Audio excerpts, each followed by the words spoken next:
उत्तर प्रदेश को उत्तम प्रदेश बनाइए, जनता की मूलभूत समस्याओं का समाधान कीजिए। नमस्कार, मैं हूं अभिषेक और आप देख रहे हैं यूपी इलेक्शन एक्सप्रेस।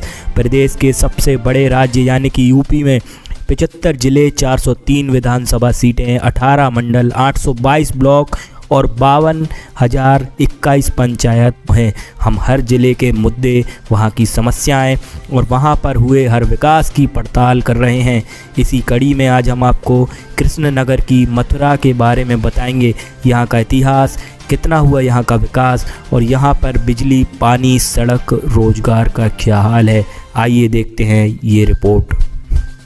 भगवान कृष्ण के जन्म स्थान यानी कि मथुरा देश और दुनिया में विख्यात है। अयोध्या के बाद मथुरा सियासी गलियारों में अपने ज़्यादा चर्चे का केंद्र बना हुआ है। मथुरा में 5 विधानसभा सीटें हैं। सभी विधानसभा सीटों पर अलग अलग जातियों का समीकरण मुद्दे हैं और डबल इंजन की सरकार वैसे तो देश में हर गांव को हाईटेक बनाने की बात करती है, लेकिन हकीकत ये है कि आज की मथुरा में कई इलाकों में पानी नहीं है। मथुरा के कई गांव आज भी ऐसे हैं जिसमें लोगों की समस्या जस की तस बनी हुई है। इन सभी गांव और कॉलोनियों को मुकुंदपुर मार्ग के केवल एक ही हेडपंप लगाया गया है। यहाँ खारे पानी की समस्या लंबे समय से है। ज़्यादातर हेडपंपों में खारा पानी आता है।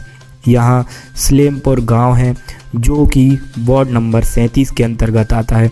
वैसे अब गांव के अंदर पाइपलाइन डलवा दी गई है। उम्मीद है कि इसमें पीने लायक पानी भी जल्द आ जाएगा। शहर में कचरे की भी समस्या है। द्वारकाधीश होली गेट की तरफ से कचरा होता है जिसकी वजह से बंदरों की समस्या है। बंदरों की समस्या की वजह से बहुत परेशानियां होती हैं और जब तक कचरा सारा हटाया नहीं जाएगा तब तक बंदरों की समस्या बनी रहेगी। इस ओर भी ध्यान देना चाहिए।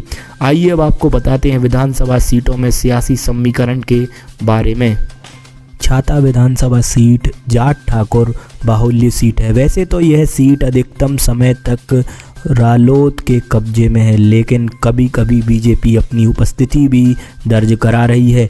इस बार के चुनाव में यहाँ कड़ा संघर्ष सपा, बसपा और बीजेपी का है। हरियाणा के बॉर्डर से सटे जिले की माठ विधानसभा सीट का अपना ही अलग इतिहास है। यहाँ सभी कोई लहर का काम आई है।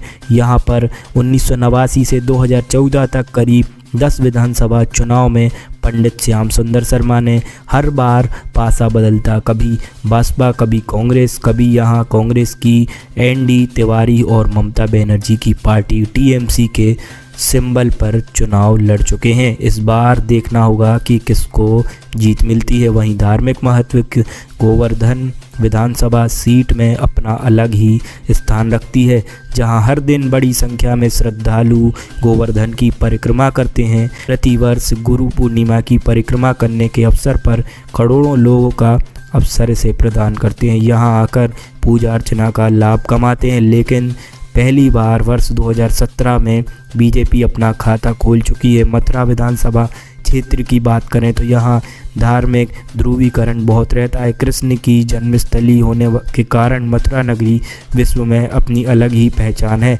2017 में भाजपा ने राजनीति के युवा चेहरे रविशंकर गर्ग पर दांव खेला था। यहाँ पहली बार रविशंकर गर्ग ने सीट जीतकर बीजेपी का खाता खोला था। राजनाथ और कल्याण सिंह सरकार में मंत्री पद पे हासिल भी किया था।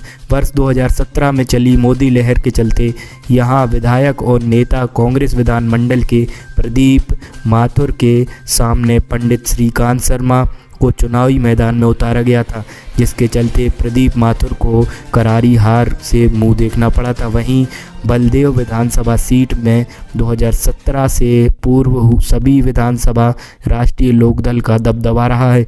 इस बार इस सीट में कांटे का मुकाबला सपा और बीजेपी के बीच दिख रहा है। कान्हा की नगरी में हर दिन हजारों की संख्या में श्रद्धालु आते हैं और भगवान के दर्शन कर आशीर्वाद प्राप्त करते हैं। यहाँ के श्रद्धालु आते तो बड़ी खुशी से हैं, लेकिन मायूस होकर वापस जाते हैं और श्रद्धालुओं की नहीं बल्कि स्थानीय लोगों की मायूसी का कारण है यहाँ आए दिन लगने वाला जाम के घंटों से लोगों को जूझना पड़ता है।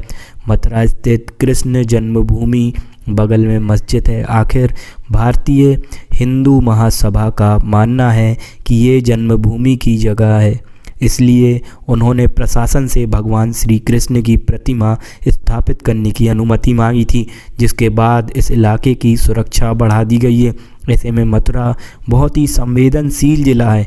यहाँ पर गंगा जमुना तहजीब ही दिखनी चाहिए। वोटों के लिए हिंदू मुसलमानों के बीच सियासी दंगा साजिश को नाकाम करना चाहिए। ऐसे ही जनप्रतिनिधि को चुनिए जो आपके इलाके का सच्चा अर्थों में विकास करा सकें। आपके क्या विचार हैं? अपना फीडबैक कमेंट बॉक्स में ज़रूर दीजिए। हमारे चैनल को लाइक सब्सक्राइब कीजिए।